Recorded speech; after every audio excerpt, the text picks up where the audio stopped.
किस प्रकार दूध जो तुम्हें संसार देता है, चावल जो तुम संसार से प्राप्त कर सकते हो, और गुड़ जिसकी रचना तुम अपने कौशल से करते हो, इन तीनों तत्वों का किस प्रकार मिश्रण कर कैसी खीर पकाते हो, अर्थात कैसे जीवन का निर्माण कर उसे क्या दिशा देते हो।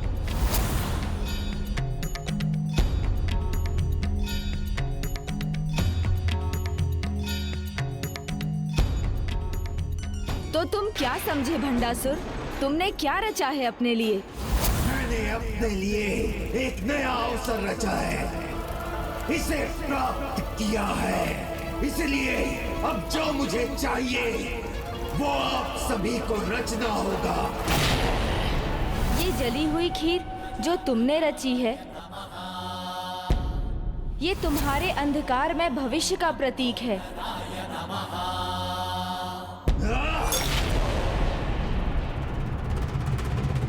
कभी कभी कुछ व्यक्ति स्वयं अपने स्वभाव और आचरण से वो दोनों खो देते हैं, एक जो उन्हें प्रकृति से मिला होता है और दूसरा जिसका निर्माण वो स्वयं करते हैं। तुम भी उन्हीं में से एक हो भंडासुर।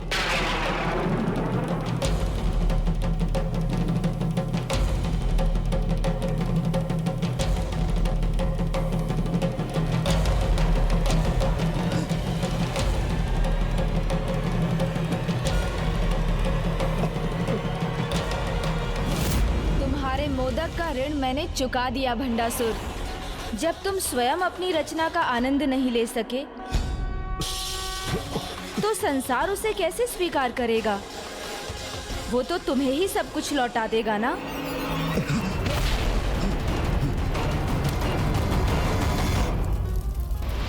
गणेश जी, अभी तक आपने मेरी पूर्ण रचना तो नहीं देखी, किंतु ये अवश्य देखा है कि जो चाहा वो किया मैंने। भस्म के कणों से स्वयं के अस्तित्व को साकार किया, पितृ पर्वत तक पहुंचने का संकट भी पार किया। यही नहीं, जिससे मुझे अपार स्नेह था उसका भी परित्याग कर दिया इस महाअस्त्र को प्राप्त करने के लिए। इसीलिए मैं असंभव को संभव बनाऊंगा, विजय रूपी जीवन की खीर रचूंगा। विजयी होंगे हम, विजयी होंगे हम, विजयी होंगे हम, विजयी होंगे हम, विजयी होंगे हम। असुर महानायक भंडासुर, आपके लिए इस विजय की रचना मैं करूंगा।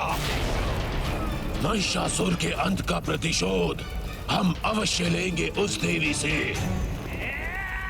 उचित है शुंभ निशुंभ, किंतु शुंभ निशुंभ तुम अकेले नहीं जाओगे, क्योंकि मैं गणेश जी को अनेक असुरों की पहचान करने में उलझाना चाहता हूँ।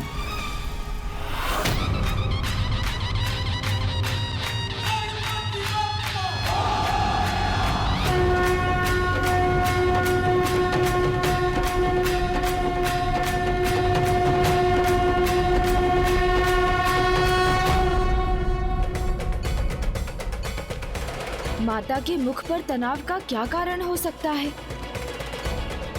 जबकि वो उस भयंकर दुष्ट असुर का पुनः अंत कर चुकी हैं।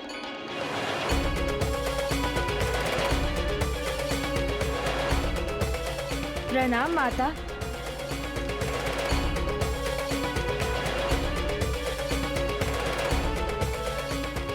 यदि गणेश का ध्यान इस युद्ध से बढ़ गया तो अनर्थ हो जाएगा, इसीलिए इस युद्ध के अंत तक मुझे गणेश से ये बात गुप्त रखनी होगी।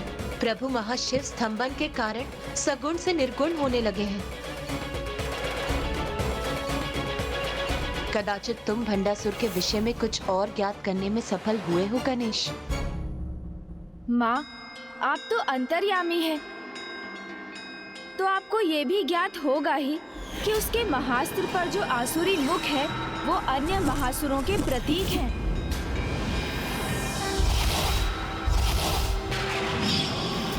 देखिए माता, इनमें से अभी एक का ही अंत हुआ है, अन्य सभी तो अभी भी सुरक्षित हैं। अर्थात भंडासुर पूर्व काल के अन्य असुरों को भी इस युद्ध में उतारने वाला है।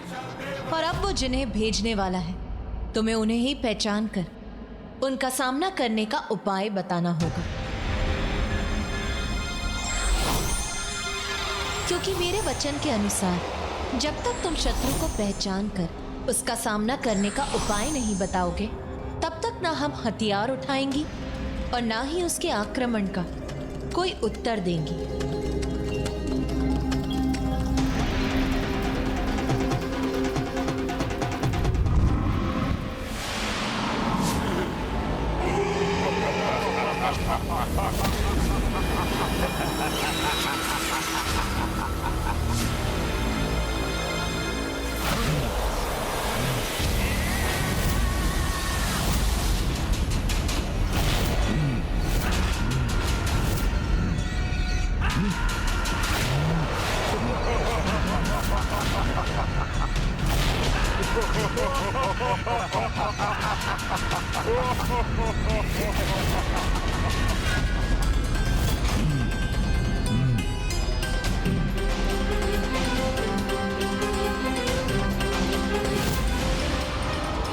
इस बार भंडासुर ने एक नहीं अनेकों असुरों को एक साथ भेजकर पुनः अपने कपट का परिचय दिया है। ऐसा उसने अवश्य प्रथम पूज्य गणेश जी की कठिनाइयों को बढ़ाने के लिए किया है। भंडासुर से और आशा भी क्या की जा सकती है। मैं तो अभी बस इतना ही अनुमान लगा पा रहा हूँ कि ये दो भ्राताओं के नेतृत्व में असुरों की टोली है, किंतु ये कौन हो सकते हैं? बुद्धि के देवता गणेश जी, आप चाहे कितनी भी बुद्धि का प्रयोग कर लें, आप इन्हें कदापि नहीं पहचान सकेंगे। और यदि आपने इन्हें पहचान भी लिया तो जिस योजना के साथ मैंने इन्हें भेजा है वो कदापि असफल नहीं होगी।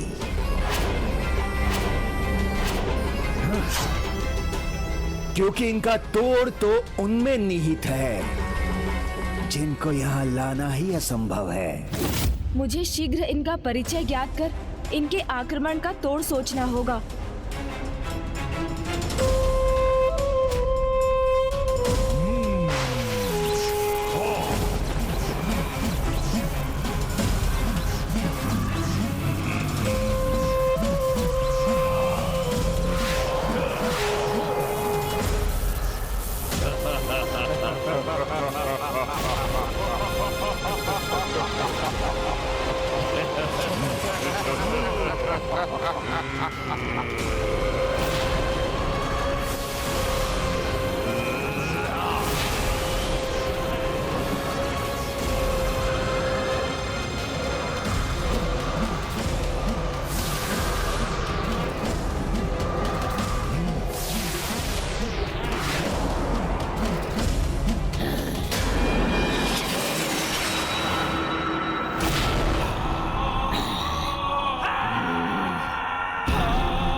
माता की सेना तो पुनः उसी स्थिति में है जिसमें वो पहले भी थी, क्योंकि गणेश जब तक उन्हें इन असुरों का तोड़ नहीं सुझाएगा वो अपने अस्त्र नहीं उठाएंगी।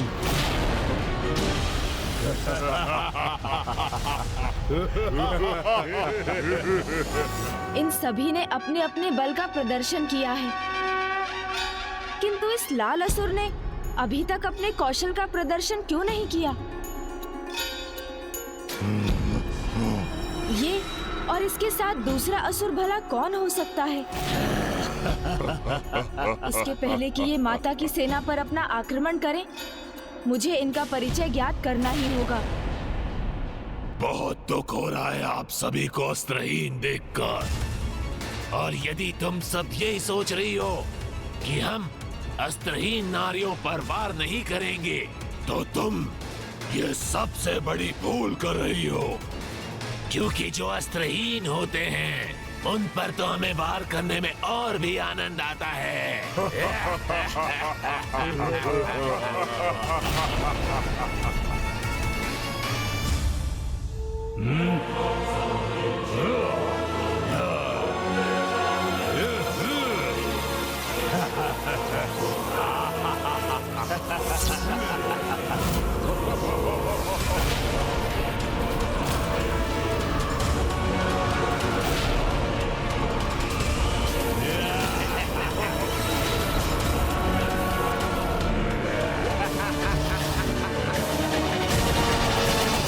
इनके हाव भाव को देखकर मुझे कुछ स्मरण तो हो रहा है, किंतु ये कौन है, ये ज्ञात क्यों नहीं कर पा रहा हूँ मैं।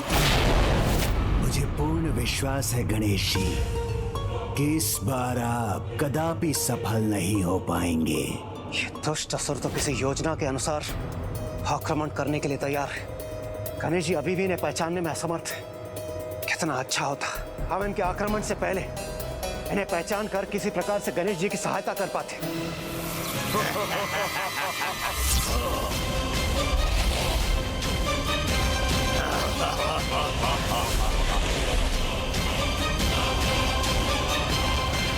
इन्होंने तो समस्त देवी सेनाओं को स्तंभित कर दिया।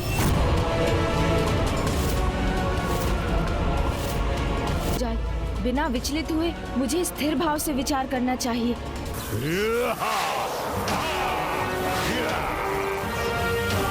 कुछ ही क्षणों में माताओं की सेना को आहत कर देंगे ये असुर। कितने दुष्ट हैं ये असुर जो अस्त्रहीन माताओं पर इस प्रकार प्रहार कर रहे हैं। विवश हूं, अन्यथा अभी जाकर उचित उत्तर देता इन असुरों को। अनुज गणेश को अब शीघ्र ही कोई उपाय सोचना होगा, अन्यथा अनर्थ हो जाएगा।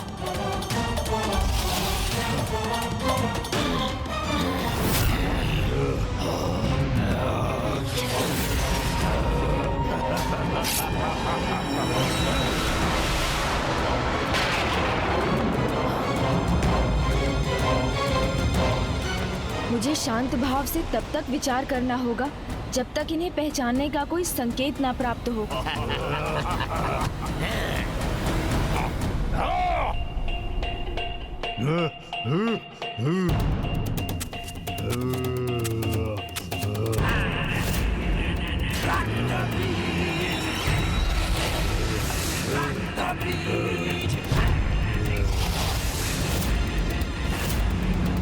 इस लाल असुर के साथ तो इसके अनेक प्रतिरूप भी हैं।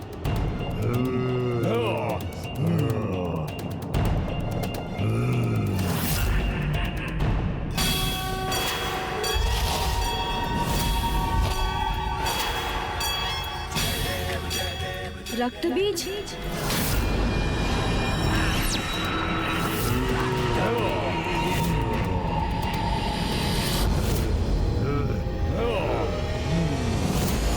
दिखा दी इस मूर्ख ने अपनी मूर्खता। थोड़ा समय और धीरज नहीं रख सकता था? कहीं गणेश जी शेष असुरों के विषय में ज्ञात न कर लें। एकाग्र होकर बुद्धि का प्रयोग करो तो बड़ी से बड़ी पहेली का हल निकल ही आता है।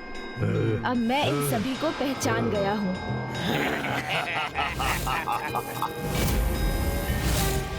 ये है शुंभ निशुंभ, चंडमुंड, धूम्रलोचन,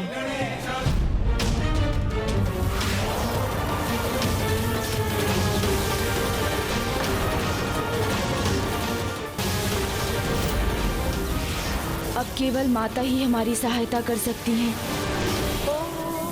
अस्य श्री चंडी कवचस्य ब्रह्मा ऋषिः अनुष्टुप छन्दः चामुण्डा देवता अंगन्या सोक्त मातरो बीजं दिग्बन्ध देवतास्तत्त्वं श्री जगदम्बा प्रीत्यर्थे सप्तशती पाठांगत्वे जपे विनियोगः। ॐ नमः चण्डिकाय।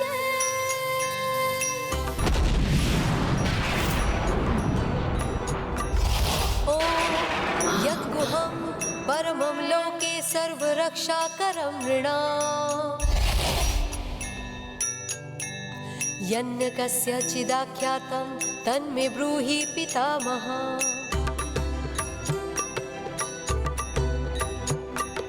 अस्ति द्योतं विप्र सर्वभूतोपकारकं दिव्यास्तु कवचं। मैंने कहा था ना, दक्षिणो जहाँ बुद्धि का देवता है वहाँ शुभता है, और विघ्नों के नष्ट होने में विलंब हो सकता है, किंतु अंततः वो नष्ट हो ही जाते हैं।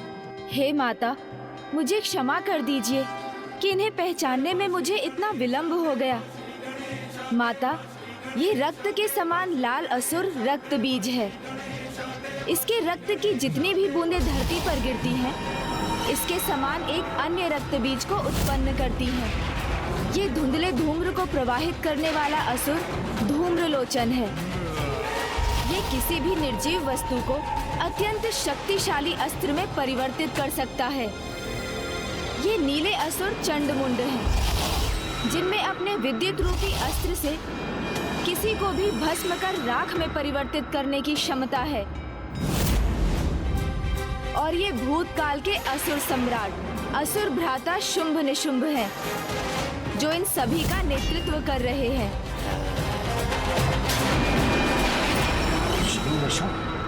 हाँ, उचित पहचाना आपने इसे। ये शुंभ निशुंभ ही हैं, जो पुनर्जीवित होकर आए हैं, इसलिए अब तो ये अपराजेय हैं। इनका तत्व इनका मद था, जिसे माता पार्वती ने भिन्न रूप धारण कर एक एक का संहार कर इनका अंत किया था, जिसके लिए माँ ने मातंगी रूप धरा। फिर जल में प्रवेश कर अपनी श्वेत आभा से देवी कौशिकी को प्रकट किया, जिन्होंने विंध्याचल पर वास किया और माता विंध्यवासिनी का रूप लेकर सभी का वध किया। अर्थात सर्वप्रथम मुझे भी देवी मातंगी रूप में आना ही होगा, किंतु प्रभु महाशिव के मातंग रूप में प्रकट हुए बिना मैं देवी मातंगी स्वरूप कैसे ले सकती हूँ? और उसके लिए तो प्रभु को स्तंभन से बाहर आना होगा। और यदि वो अपनी स्तंभित अवस्था से बाहर आ गए तो उनके पांव स्वतः कहीं भंडासुर की ओर न बढ़ जाए,